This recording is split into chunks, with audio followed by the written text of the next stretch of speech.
see through those glasses. So mind is the instrument of knowledge, though it is not the perfect instrument.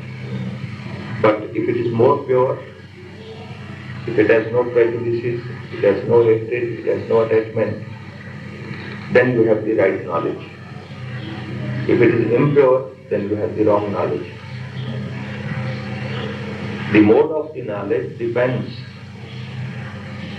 upon the instrument, upon the mind. You are knowing the existence through your mind and through your senses.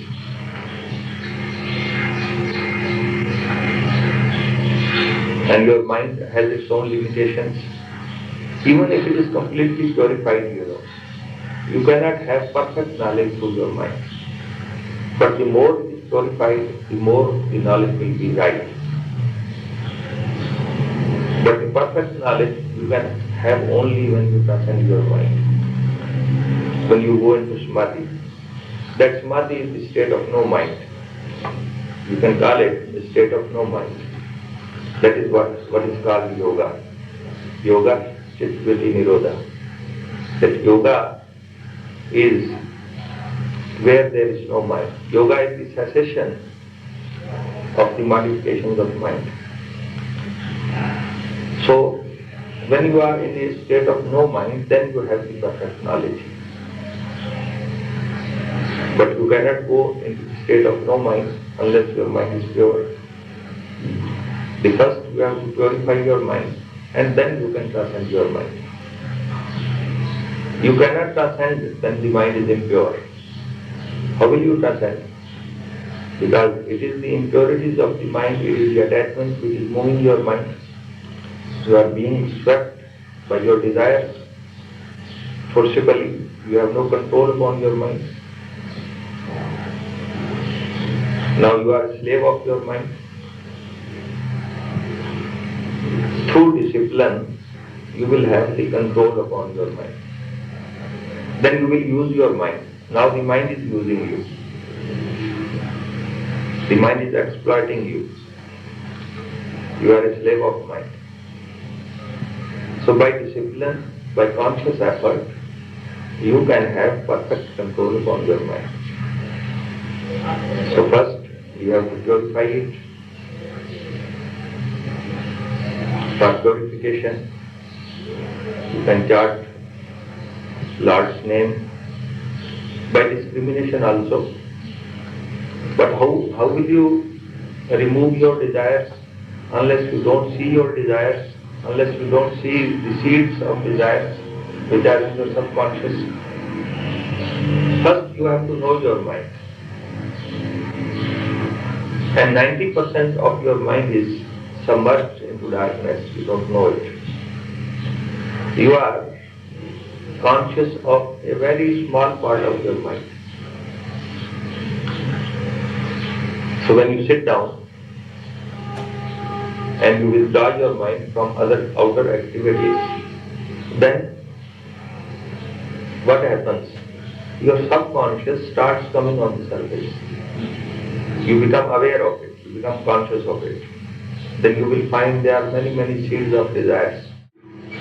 You will come to know if you watch your mind. Even if you watch your mind, sit down, calm and quiet, withdraw your mind from outer activities, and then the subconscious will start coming up. You will come to know it. And when you know it, then you can overcome it also.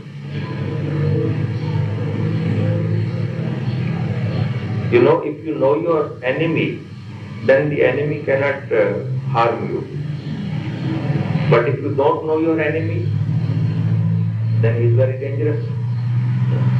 You don't know him, and he is the enemy. He can harm you. He will harm you. So first you have to know your mind.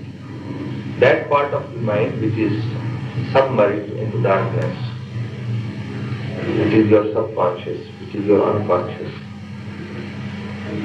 And that you will come to know when you just sit down, withdraw your mind from outer activities, and then your subconscious will start coming up.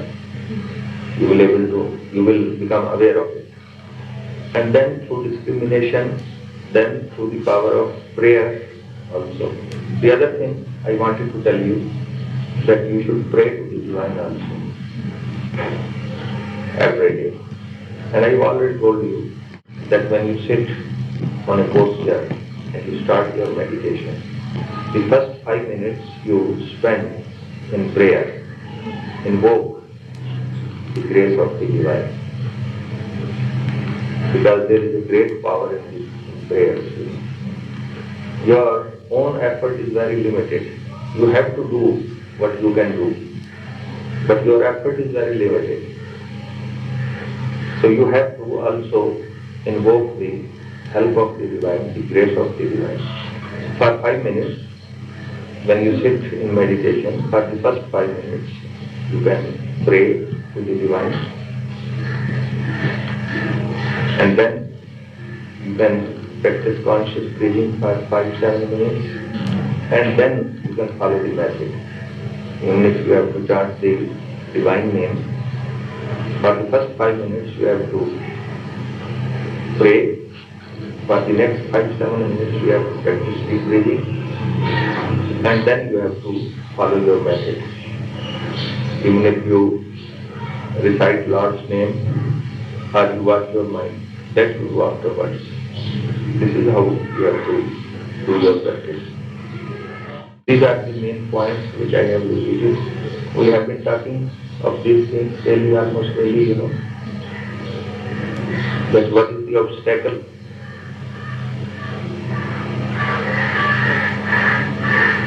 The obstacle is the desire, it is the attachment. The obstacle is the impurity of the mind. The obstacle is the wandering of the mind, the instability. These are the obstacles due to which we are not able to feel the presence of the divine. Otherwise, the divine is here and now.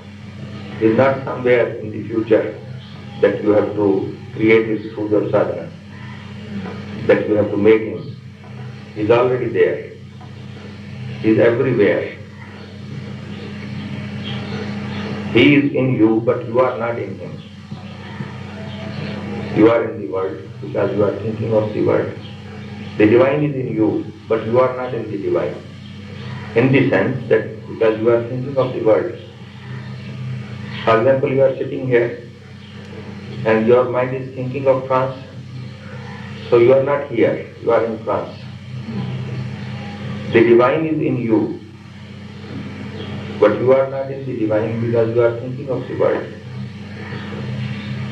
So if you stop thinking, if you become passive, if you become open to the divine, you will find that he is here and now. You have not to make him. You are already that, but you are not aware of your real nature. So this purpose of sadhana is to remove the obstacles, to remove the impediments, to remove your ego. When you drop your ego, what is the ego? It is the idea that you are something. That idea of becoming something special, that is the ego. And that is also the cause of all misery. It reminds me an anecdote of a saint, There was a Sufi saint. His name was Bulle Shah.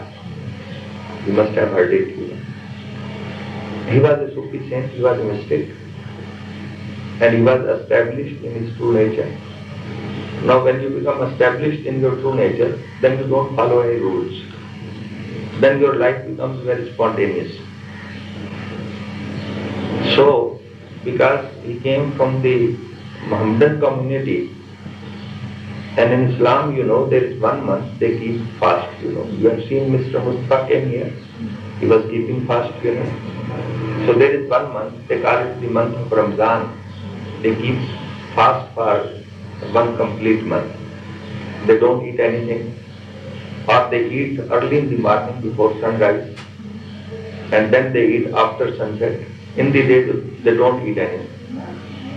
it was the month of Ramzan, the month of that fasting. And Bulle Shah was going somewhere with one of his disciples. And Bulle Shah came from a very high family.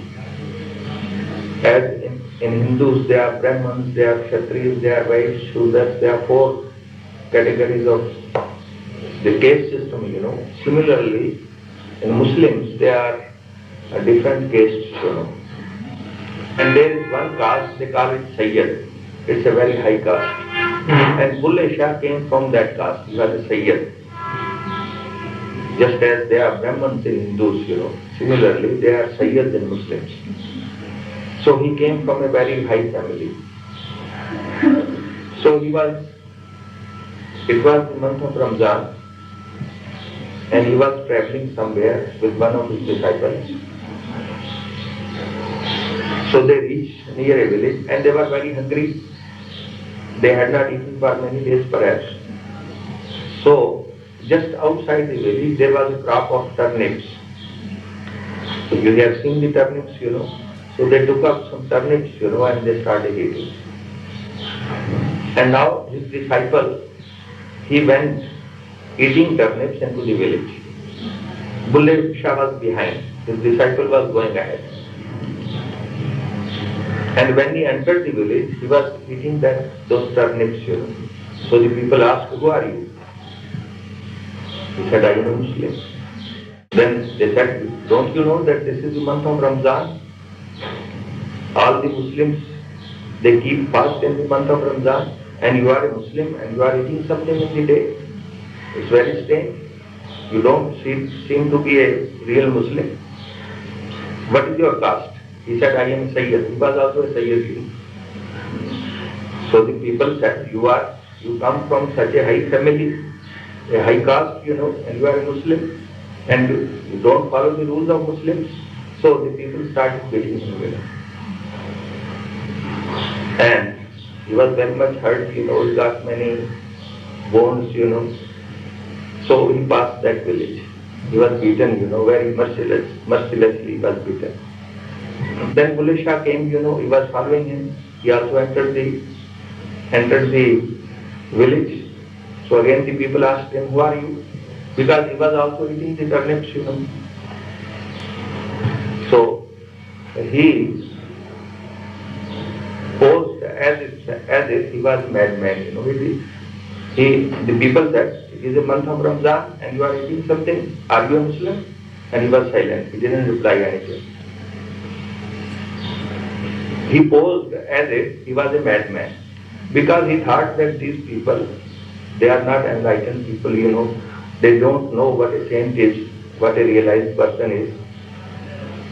If I tell them that I am a realized person, or if I tell them that I don't need to follow any discipline, they won't understand it. So he didn't say anything, And the people of that village thought that he was a madman. So now you don't do anything with a madman, So they didn't do anything with him, and he passed through. He went out of the village. Then he met his disciples, and he was crying because he was beaten, So Bulla asked him, what has happened to you? And he said, the people, they have beaten me up, He said, why? Bulla smiled, and he said that you must have become something. When you have got a beating, you must have become something. Otherwise you cannot get a beating. When you become something, there are two. One is being and the other is becoming. Now you have become something. And that becoming is the cause of all your misery. That becoming is the ego. When you become something special, then it is a law that you must be beaten. You must be miserable.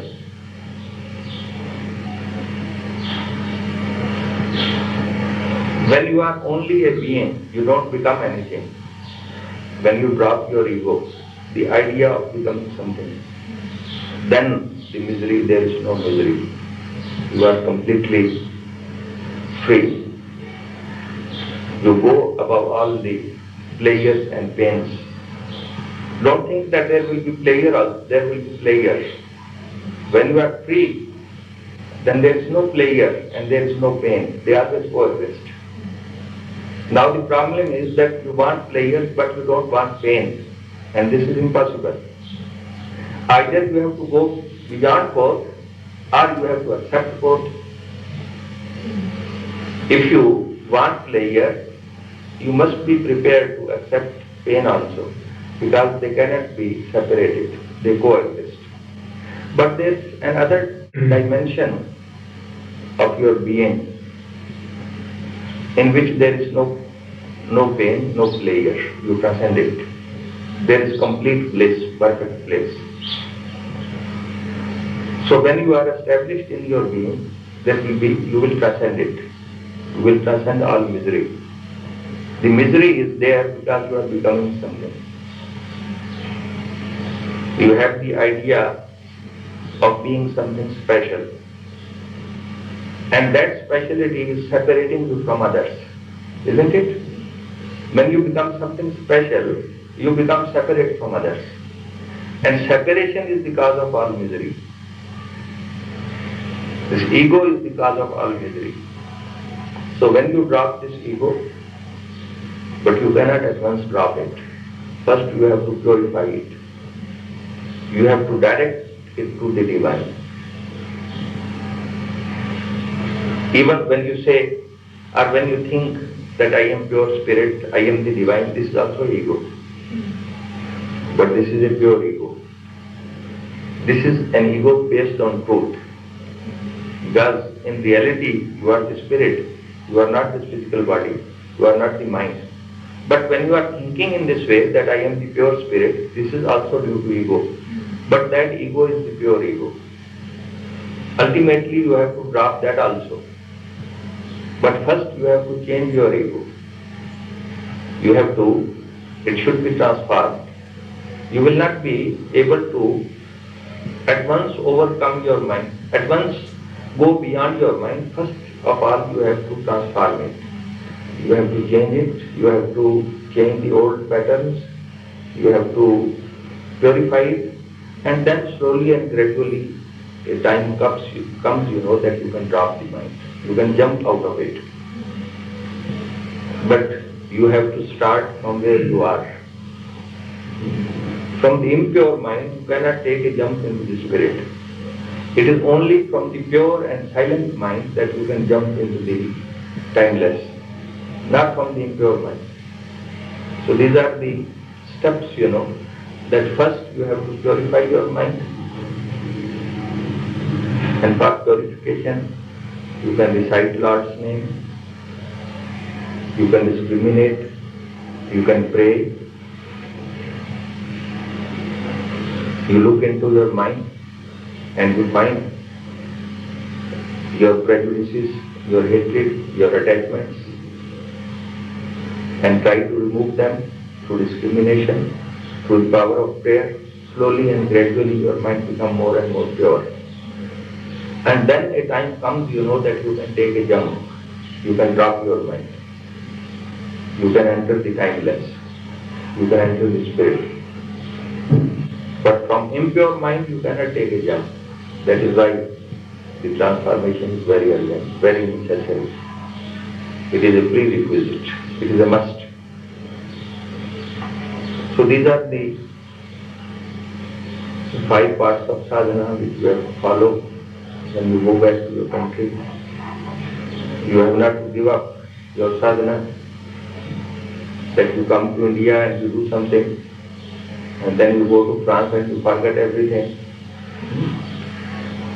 Because it must be a continuous and conscious effort. Unbroken continuity. Then a time will come, your being will be changed. Now there are you feel many temptations in the world. And when your mind becomes pure and you get even partial light in your mind, then your will be changed. It will not be difficult to come over the temptations.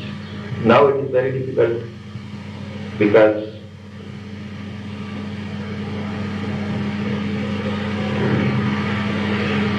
because there is no center. There is a crowd in you.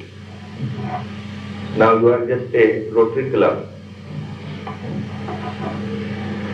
At one time, one part of your mind comes up, For example, you take some vow. In the day, you take a vow that in the night you take a vow that early in the morning you will get up at 3 o'clock. So now this vow is being taken by one part of your mind.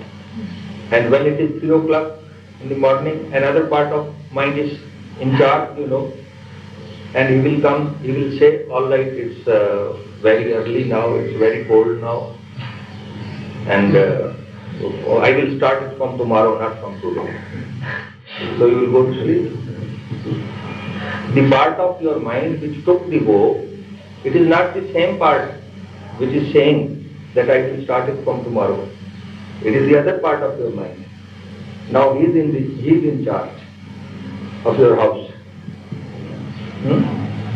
There is a story that the owner of the house, he went outside to some other country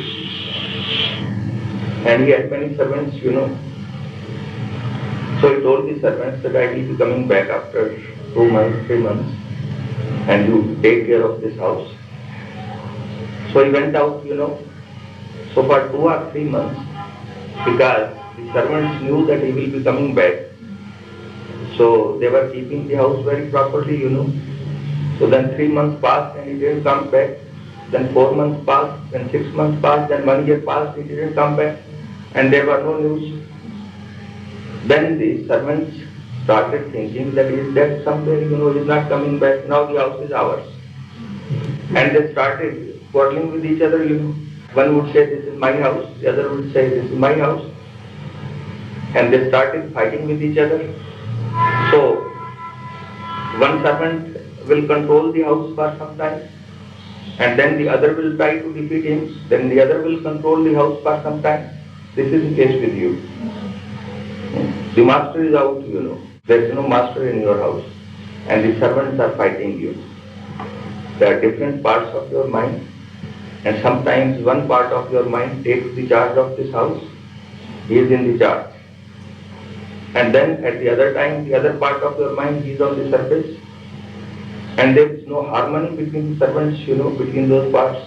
That is what is called kayas, They are fighting with each other.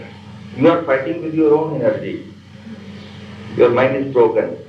It's a complete kayas now. And your energies are being dissipated. If all the parts of your mind, they are fighting with each other. They are different desires, paradoxical to each other, contrary to each other. Then what will happen? The energy of the mind will be dissipated. There is one thing. There is a chair, and there are many forces on all sides, trying to pull it on each side. So the chair will not move. It will not go on any side, The energy is being applied, but it is being neutralized because on all sides, it is being pulled. So it will not move anywhere, it will be there. The energy is being applied, but that energy is being neutralized, because one man is pulling it from one side, the other is pulling it from other side. It will not move. Similarly, your mind is broken. There is a crowd in you. You are not one. There is no center. There is no center. There is no crystallized center. So when you follow certain discipline, then you create an order. The purpose of discipline is to create order in you. Now there is no order. It is chaos. And the energy is being dissipated. When all the parts of your nature, they aspire for the divine, then the divine is ready to come. Now intellectually you want the divine, but the heart doesn't accept it. Your vital being doesn't accept it. He not only accepts, he not only doesn't accept, but he resists. He refuses to accept. So that is why the divine cannot come in you. It is just like that you invite me in your home. You want to invite, but Gerald doesn't want it. So I will say either you first make a compromise, because when I come in your house, there will be equality between you. Because you want, he doesn't want. So I will tell you, all right, I don't go to your house. If you want, you come to me.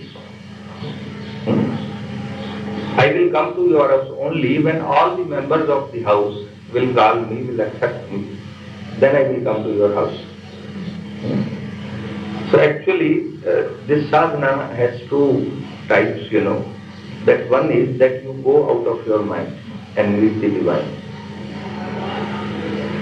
In that method, there is no need of harmony and there is no need of order. By certain method, by certain technique, you go out of the mind and you meet the divine.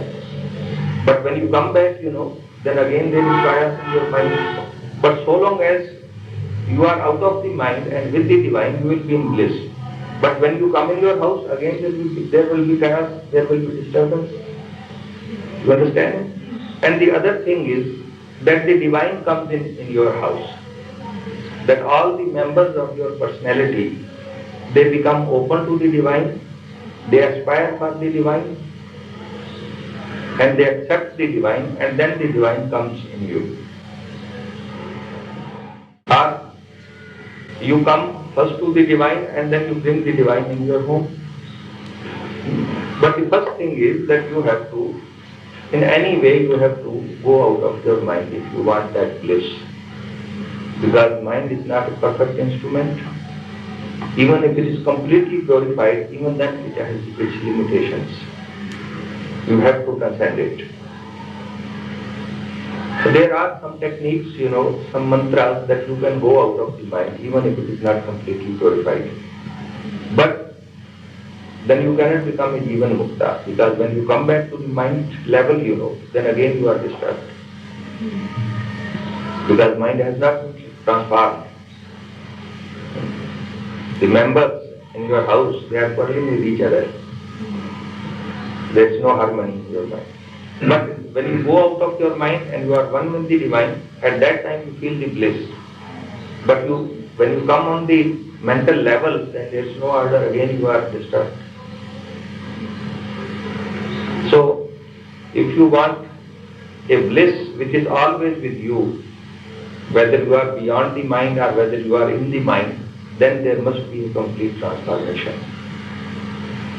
And the purpose of sadhana is to create an order within you.